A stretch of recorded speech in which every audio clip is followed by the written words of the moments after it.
এই যে পদক দেয়া হলো, এর অর্থ হলো যে আমরা যারা নকিবে লিখি এবং যারা নিজেদেরকে নকিব ভাবি, তাদেরকে স্বপ্ন দেখানো যে সামনে তোমাদের জন্যে ঠিক এই জায়গাটা উন্মুক্ত। আজকে মুসা আল হাফিজ এখানে পদক পেয়েছেন, যে কোনো দিন তুমি চাইলে এই জায়গাটায় তুমি এসে দাঁড়াতে পারবে। যেন আমরা সাধক হই, স্বপ্ন দেখি, সেই স্বপ্নটা জাগিয়ে তোলা এবং সঙ্গে কাজের স্বীকৃতি তো আছেই। দ্বিতীয় যে কথাটা আমি বলবো সে কথাটা হলো যে নকিব বছর জুড়েই তার পাতাগুলোর মধ্যে হজরত মুহাম্মদুর রাসূলুল্লাহ সাল্লাল্লাহু আলাইহি ওয়াসাল্লাম সহ আমাদের সালাফে সালিহিনকে তুলে আনে। এর অর্থ হলো আমাদেরকে বরাবর শেকড়ের সঙ্গে রাখতে চায়। আমরা লেখালেখি চর্চা করব, সাহিত্য সংস্কৃতি চর্চা করব, যাই কিছু চর্চা করি না কেন আমরা যেন শেকড় বিচ্ছিন্ন না হই। তৃতীয় যে কথাটা আমি বলবো সে কথাটা হলো একটা সময়ে যখন কোনো একটা শিল্প চর্চা হয়, তো চর্চার ভেতরে হাজার হাজার মানুষ অংশগ্রহণ করে, কিন্তু শেষে গিয়ে টিকে থাকে কে, কারা? আমাদের এই বাংলাদেশে এমন অনেক মানুষ আছেন, আমাদের বাংলা বাজার থেকে যাদের 100-200 বই প্রকাশিত হয়েছে, দুঃখের বিষয় হলো তিনি লেখক না। বই প্রকাশিত হয়েছে 100-200, কিন্তু বেদনার বিষয় হলো তিনি লেখক না। কবি আল মাহমুদ দুটি মাত্র কাব্যগ্রন্থ, অর্থাৎ দ্বিতীয় কাব্যগ্রন্থ যখন প্রকাশিত হচ্ছে তখন একজন ছেলে মানুষ বাংলা একাডেমি পুরস্কার পাচ্ছেন। এটা হলো জায়গাটা। আমরা যে লিখি, লেখবার সময় আমরা চেষ্টা করব নিজেকে নির্মাণ করতে। এই নির্মাণের জায়গাটা দুটো জায়গা থেকে হয়, বিপুল পরিমাণে পড়তে হয় যেন জানাটা পরিষ্কার হয়। আবার সেই সঙ্গে আমার জানা এবং ভাষা, জানা এবং ভাষার সঙ্গে সঙ্গতি, ভাবের সঙ্গে জ্যোতি চিহ্নের মিল, এই যে বিষয়গুলো আছে ধরে ধরে ভেঙে ভেঙে যারা বুঝে, এক সময় তাদের প্রকাশ ভঙ্গিটা মেদহীন হয়। প্রকাশ ভঙ্গিটা এমন হয় যে সরাসরি লেখক যা ভাবেন এটা পাঠকের অন্তরকে স্পর্শ করে।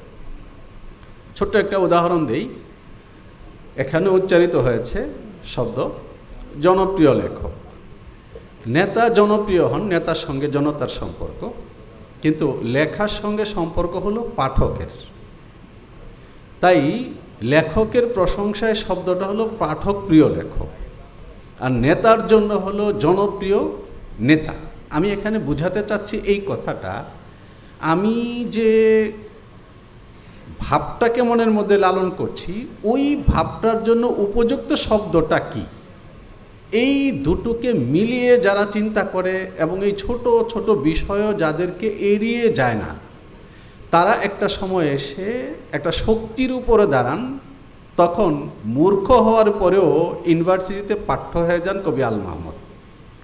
এই জায়গাটা চেষ্টায়, সাধনায়, বিচারে, আমরাও চেষ্টায়, সাধনায়, বিচারে অনেক দূর পর্যন্ত যাব, সকলে মিলে যাব, নকিবের সঙ্গে যাব।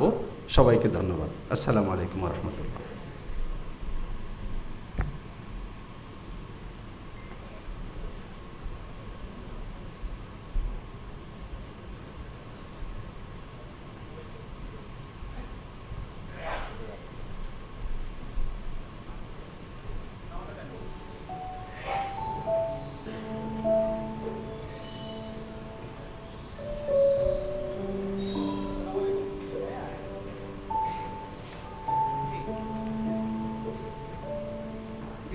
জি আসতে পারেন। জি না চলো, হ্যাঁ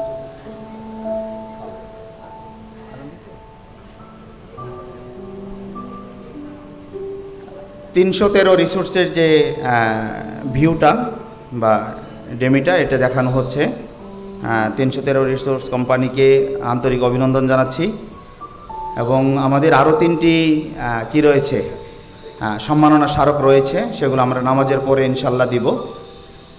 এখন এই বিজ্ঞাপনটি আপনারা দেখলেন, এই পর্যায়ে সংক্ষিপ্ত বক্তব্য রাখার জন্য অনুরোধ জানাচ্ছি আজকের অনুষ্ঠানের আলোচক, আমাদের সকলের অত্যন্ত প্রিয় এবং শ্রদ্ধাভাজন ব্যক্তি, যিনি সারা বিশ্ব থেকে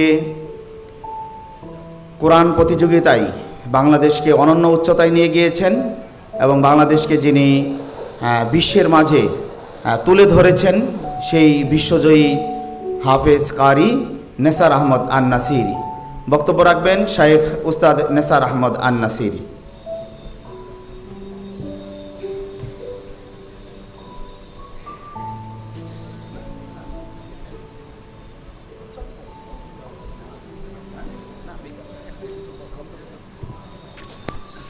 আসসালামু আলাইকুম রহমতুল্লাহি ওয়া বারাকাতুহু। আলহামদুলিল্লাহ ওয়াহদা ওয়াসসালাতু ওয়াসসালামু আলা মান লা নাবিয়্যা বা'দা, আম্মা বা'দ, ফাআউযু বিল্লাহি মিনাশ শাইতানির রাজীম, বিসমিল্লাহির রহমানির রহিম। ফাস্তাবিকুল খায়রাত, ক্বালা তাআলা ওয়া ফি যালিকা ফালইয়াতানাফাসিল মুতানাফিসুন। আলহামদুলিল্লাহ, আজকের এই অনুষ্ঠানের সিরাত এবং নকিবকে নিয়ে আলোচনা। আলহামদুলিল্লাহ, নকিব আমাদের প্রতিষ্ঠানে যে সমস্ত বাচ্চারা পড়ে হেফসখানায়, আপনারা জানেন নুরানি নাজারা এবং হেফসের বাচ্চারা সবাই ছোট হয়। তো এই বাচ্চারা প্রতি মাসে মোবাইল, ফেসবুক, ইউটিউব এগুলা না চালিয়ে আমরা বাচ্চাদের হাতে নকিব তুলে দিই। আলহামদুলিল্লাহ, আপনারা জানেন বর্তমান সমাজে বাচ্চারা মোবাইলের প্রতি কী পরিমাণ আসক্ত। আমরা যখন মাদ্রাসা বন্ধ দিই বা ছুটি দিই, তখন বাচ্চারা বাসায় গিয়ে তার মার মোবাইল, তার বাবার মোবাইল ব্যবহার করতে চায়, ফেসবুক চালাইতে চায় বা বিভিন্ন গেমসের প্রতি অনেকে আসক্ত হয়ে পড়ে। তো আলহামদুলিল্লাহ, আমরা এই ছোট্ট এই মাসিক যে নকিব প্রতি মাসে এগুলা নিয়ে আমরা আমাদের বাচ্চাদের হাতে এবং প্রতিটি বাবার হাতে, মায়ের হাতে আমরা তুলে দিই। আমরা বলে দিই তারা যখন বাসায় যাবে, যখন আপনার কাছে মোবাইল চাবে বা কোনো ধরনের গেমস খেলতে চাবে, আপনারা বাচ্চাদের হাতে নকিবটি তুলে দিবেন। তো আলহামদুলিল্লাহ, এইভাবে এই নকিবটি আমরা আমাদের প্রায় 14টি শাখা রয়েছে, প্রায় 15,000-এর মতো আমাদের ছাত্র রয়েছে। তো আমরা সবাইকে পারি না, যতটুকু পারি প্রত্যেকটা মাদ্রাসায় পৌঁছে দেওয়ার চেষ্টা করি এবং প্রত্যেকটা বাবার হাতে এই দেওয়ার চেষ্টা করি। আসলে এটি একটি ভালো কাজ, আর ভালো কাজের প্রতিযোগিতার কথা আল্লাহ তাআলা বলেছেন। তো নকিবকে দেখে আরও অনেকে এই ধরনের ছোটো পত্রিকা বের করছে। এটা নকিবের একটি সার্থকতা, সফলতা। তো সবসময় ইনশাআল্লাহ আমরা নকিবের পাশে থাকব এবং আমরা যদি চাই যে আমরা আমাদের এই প্রতিটি শাখায় প্রায় 14-15 হাজার ছাত্রের কাছে যদি আমরা প্রতি মাসে নকিব পৌঁছাতে পারি, তাহলে নকিব অনেক দূর এগিয়ে যাবে ইনশাআল্লাহ।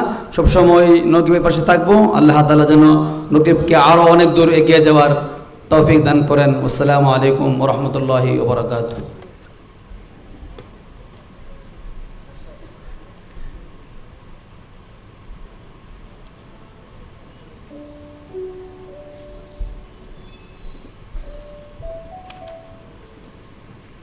আলহামদুলিল্লাহ, আমাদের নামাজের সময় খুবই নিকটবর্তী। আমরা 1 মিনিট 36 সেকেন্ডের একটা বক্তব্য শুনব খুব শীঘ্রই, 1 মিনিটের মধ্যে। আজকের অনুষ্ঠানের সম্মানিত উদ্বোধক, আমাদের সকলের অত্যন্ত প্রিয় ভাজন ব্যক্তি আলহাজ জহিরুল ইসলাম কাউসার। তিনি লন্ডনে থাকেন আসলে সবসময়। তার ইচ্ছা ছিল গতকাল বাংলাদেশে আসার, এরকম একটি প্ল্যান ছিল, কিন্তু বিভিন্ন ব্যস্ততার কারণে তিনি বাংলাদেশে আসতে পারেননি, এখন লন্ডনে আছেন। সেখান থেকে আমাদের উদ্দেশ্যে এবং আমাদের নকিব বন্ধুদের উদ্দেশ্যে একটি ভিডিও বার্তা দিয়েছেন। এই ভিডিও বার্তাটি এখন আমরা একটু শুনবো। 1 মিনিট মানে আচ্ছা, যাই হোক, ডাউনলোড হচ্ছে। হ্যাঁ, আজান হয়ে গিয়েছে। আমরা এখন মাগরিব নামাজের বিরতি। মাগরিবের পরে আমাদের অল্প কিছু আলোচনা আছে গুরুত্বপূর্ণ মেহমানদের এবং ইসলামী সঙ্গীত অনুষ্ঠান, নাতে রাসূল সাল্লাল্লাহু আলাইহি সাল্লাম মাহফিল। সবাই সুশৃঙ্খলভাবে নামাজ পড়ে ইনশাল্লাহ আবার চলে আসবেন, এই প্রত্যাশা থাকলো। এখন মাগরিব নামাজের বিরতি।